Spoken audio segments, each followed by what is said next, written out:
For me, the three highlights of 2016 have been that number 1, Rogue One came out, number 2, Rogue One is fantastic, and number 3, Rogue One is also chock full of Easter eggs and references. We knew before the film's release that we could expect appearances from Darth Vader and a CG Peter Cushing as Grand Moff Tarkin, but the very best of the fan service was of course hidden away in the background.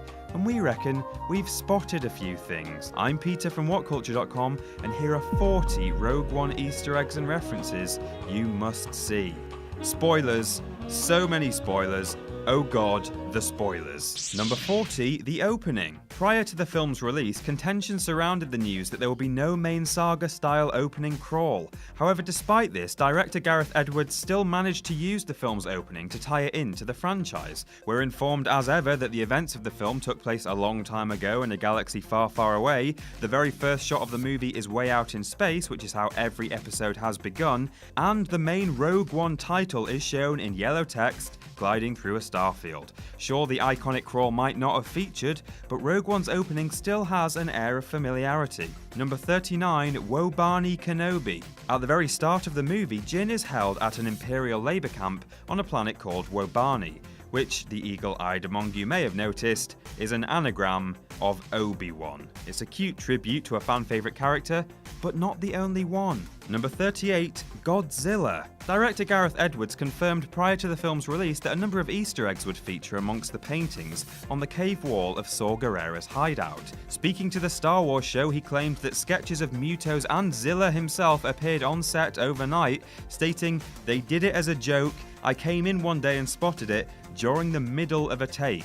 Number 37, the Bacta tank. Our first hazy glimpse of Darth Vader is of him out of his suit having a nice soak in a Bacta tank, a vessel full of restorative gloop that works wonders on burns and severed limbs, which old Vader has in abundance. However, it's not the first time we've seen one of these marvels. As well as having numerous appearances in the expanded universe, a Bacta tank was used to speed up Luke's recovery after his run-in with the Wampa on Hoth in The Empire Strikes Back. Like father, like son. Number 36, Blue Milk. It's a Star Wars classic. What better way to establish a sense of familiarity with the Urso family than sticking a jug of blue bantha milk on their kitchen counter, the very same beverage favoured by Luke, Uncle Owen, and Aunt Beru at the start of A New Hope.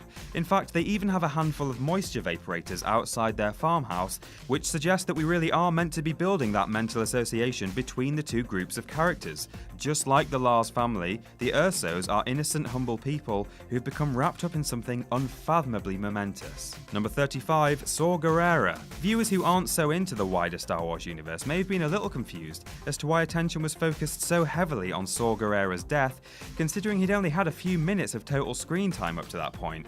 However, while Forrest Whitaker's Rebel leader may have seemed like an entirely new creation for Rogue One, he was in fact introduced in the TV series Star Wars: The Clone Wars. Number 34, it's a trap. There are a number of recurring phrases in the Star Wars movies, but perhaps the most unexpected in Rogue One was a direct nod to Admiral Akbar's most iconic utterance from Return of the Jedi. It's a trap!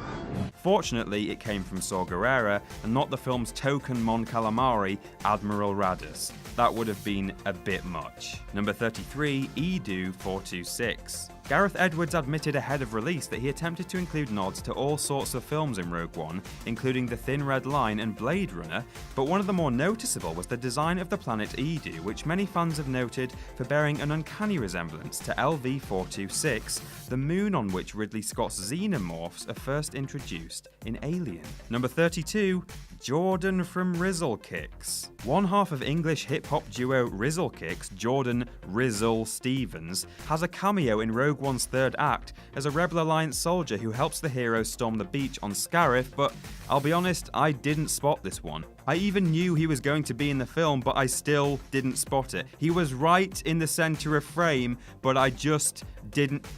Adam, are Rizzle Kicks even relevant anymore? Should I cut them from the list? It's a trap! Number 31, the Stormtrooper doll. Hardly an Easter egg in and of itself due to its lingering close-up shot, the Stormtrooper doll found by the Death Troopers hunting Jyn makes this list for subtler reasons. Foremost, it's an understated nod to the Rebel pilot doll that Rey keeps in her home on Jakku in The Force Awakens, but it also happens to be a brilliantly crafted introduction to the new soldiers themselves. Holding the doll in his hand, we're being told that the new Death Trooper is a force to be reckoned with, and that going toe-to-toe with a regular Stormtrooper is child's play in comparison. Number 30, Chopper's cameo. During a wide shot within the Yavin 4 base, C-110P, aka Chopper from the Star Wars Rebels series, can briefly be seen wheeling by, but blink and you'll miss him. Number 29, the Jedha crowds. Crowds are my new favourite thing in Star Wars movies because you never know who you might spot. When the crew arrive at Jedha City and start fighting their way through the hustle and bustle, keep your eyes firmly open. You'll not only see plenty of tall figures in long red robes who look suspiciously like Palpatine's Imperial guards, but also an AT-ST Walker and an Imperial probe droid as seen on Hoth. Number 28, Rian Johnson and Ram Bergman cameos. It was confirmed during London's Star Wars celebrations this year that Episode 8 director Rian Johnson and producer Ram Bergman would have cameos in Rogue One as the two Imperial technicians who stand in the firing chamber of the Death Star and likely have their eyebrows singed off on a daily basis. Johnson also confirmed that he will be returning the favour by including Edwards in cameo form in Episode 8, so there's one for next year's list. Number 27, May the Force be with you. You can't have a Star Wars movie without it. Anakin, may the Force be with you. And the scriptwriters managed to get in not only a May the Force be with us in Jyn's rallying of the troops, but also a perfect garden variety May the Force be with you from a man on the intercom in the Yavin 4 hangar. And let's not forget its little brother, number 26, I have a bad feeling about this. Another phrase uttered in every single Star Wars movie to date, the Rogue One version of the line was given to the droid who says what he means and means what he says, K2SO, the best character in the movie by the way. Argue below. Number 25, Saw Gerrera foreshadows Vader. As Saw Gerrera interrogates Bodhi Rook and takes a long breath of air from his mask, a fleeting look of fear crosses the Imperial defector's eyes. A few subtle notes from the Imperial March music are all it takes for us to know that Rook is very much familiar with Darth Vader and is struck with fear even hearing someone else's breathing apparatus. Number 24, Rogue Squadron. A reference we've had since the movie's name was first announced, Rogue Squadron was a group of rebel starfighters that featured in a number of expanded universe media, including its own video game series. Members included Luke Skywalker and Wedge Antilles, as well as Biggs Darklighter's cousin, Gavin. That's actually his name, Gavin Darklighter. In any case, it's actually quite touching to know that Rogue One had a lasting influence on the wider universe, except it's all non-canon for the time being, so someone start a petition maybe? Bring back Gavin. Number 23, the Hammerhead and the Ghost. These two Easter eggs were actually brought to light in the trailers before release. Some keen-eyed fans thought they'd spotted a Hammerhead Corvette of Star Wars Rebels and Knights of the Old Republic fame, while others caught sight of a VCX-100 light freighter, which was visible for just a moment amongst the Rebel fleet. Rebels fans asserted that this couldn't possibly be any other ship than the Ghost, though nobody knew for sure until number 22, General Syndulla. When the Rebels are preparing to leave Yavin 4, the name General Syndulla can be heard over the intercom, a much more on-the-nose reference to the show's heroic Hera Syndulla, owner of the iconic Ghost. Confirmed? But wait, there's more! Number 21, Captain Antilles. Another name heard over the intercom as pilots scramble their ships is Captain Antilles. Now, you'd be forgiven for thinking that this is a reference to Rogue Squadron X-Wing pilot Wedge Antilles, who featured in all three of the original movies, but it's actually more likely to be a nod to the unrelated Ramus Antilles. He's captain of Tantive 4, the rebel ship from the opening of A New Hope, and thus he's also the man named by C-3PO as the droid's previous master. And on that note, number 20, Tantive 4 and the Devastator. How could we not offer a spot to the consular ship that was just carrying a member of the Imperial Senate on a diplomatic mission to Alderaan, Honest, and the colossal Star Destroyer that swallowed it up? Nobody knew for sure where and when Rogue One was going to end within the established timeline, but the hopes of many fans were realised when the action literally went right up to the mark. It was a hauntingly bittersweet moment to see the two ships together again, again, not least for the fact that they played host to the best 5 minutes of the entire movie. Number 19, RA-7 Protocol Droids. An RA-7 Protocol droid was shown off in the sizzle reel from the Star Wars Celebration, but seeing it in universe was wonderful. This iconic model of droid, first shown in the Jawa Sandcrawler in A New Hope, is a fan favourite, and we were treated not just to one RA-7 walking around Jeddah, but a second black one working for the Empire. Number 18, the weapon test. A pivotal scene in Rogue One sees Krennic carrying out an impromptu weapons test on the planet Jeddah, an obvious echo of both the destruction of Alderaan and the test of Starkiller Base in The Force Awakens. The firing sequences on the Death Star were recreated almost shot for shot, and prior to the second firing, we were treated to an eerily familiar repeat of Moff Tarkin's infamous line, "You may fire when ready." Number 17, Dejarik returns. Everyone loved the inclusion of Chewbacca's hollow chess set in Force Awakens, but a similar treat awaited Rogue One viewers in Saw Gerrera's base, where some of his goons were playing a physical version of the game Dejarik on the tabletop. Number 16, Rebellion Notables. Though many fans assume that Disney will be bringing back one or two familiar faces for Rogue One, I think few of us expected anyone other than Mon Mothma when it came to Rebel leaders.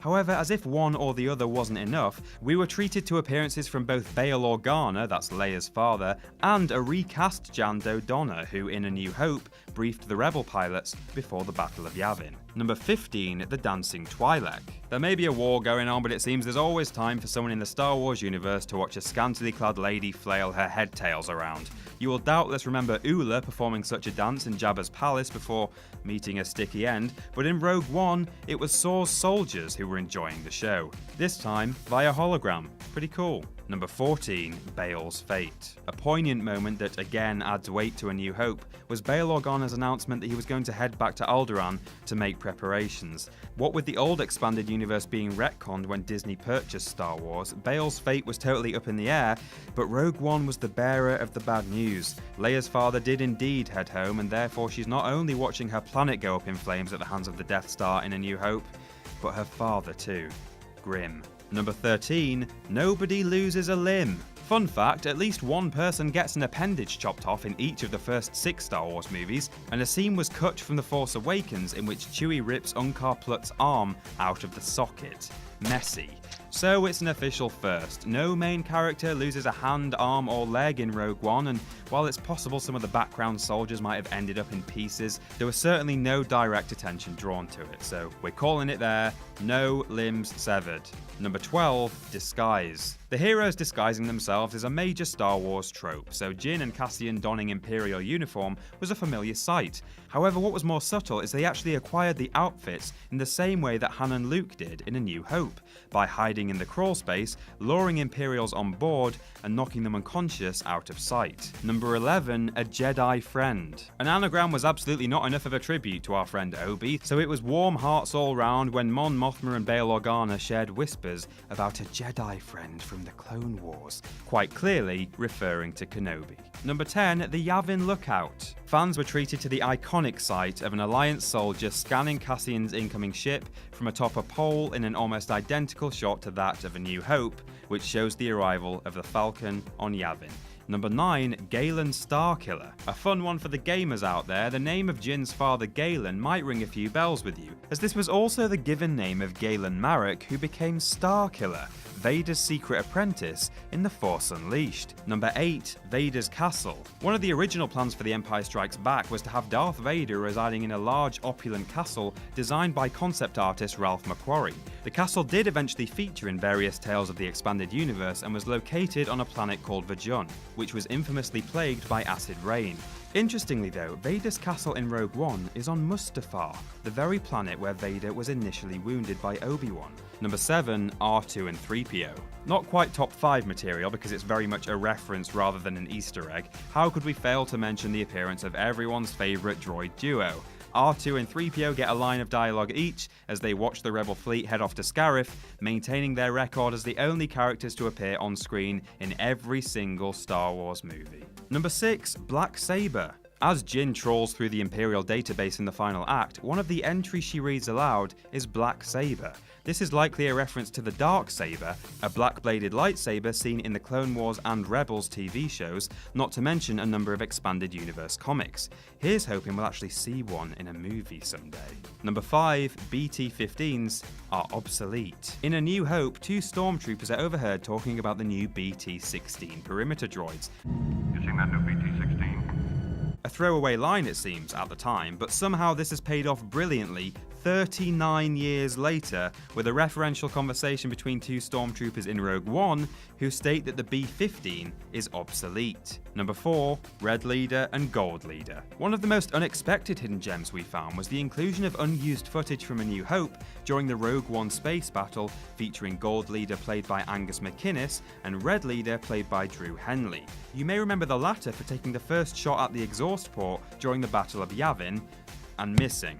One final nod to the Battle of Yavin came in the form of number 3, Red 5. It's a funny feeling when you find yourself laughing at the death of a pilot in Star Wars, but many fans found themselves doing just that as they watched Rogue One, as Red 5 got gunned down, leaving his seat open for Luke to take up in A New Hope as he joins the Rebel Alliance. It was another subtle nod, but quite a funny one, in a strange, morbid sort of way. Number 2, Vader's helmet. This one isn't just a good Easter egg, but also commendable attention to detail. The creative team had the foresight to give Vader his duller helmet design more in line with the one he wore in A New Hope, as opposed to the shinier one of Empire and Return of the Jedi.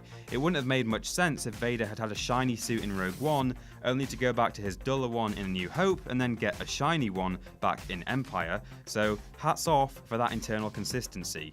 And number 1, you just watch yourself. One of my favourite moments in the entire movie, besides everyone's new favourite massacre, and the reference that proved well and good that Disney genuinely know what they're doing, came when our heroes accidentally barged into a couple of passers-by on Jeddah. A perfectly delivered turn to the camera and the oh so familiar instruction to watch yourself revealed that Jin had in fact encountered Mos Eisley Cantina thug Dr. Cornelius Everzan and his wingman Ponda Baba.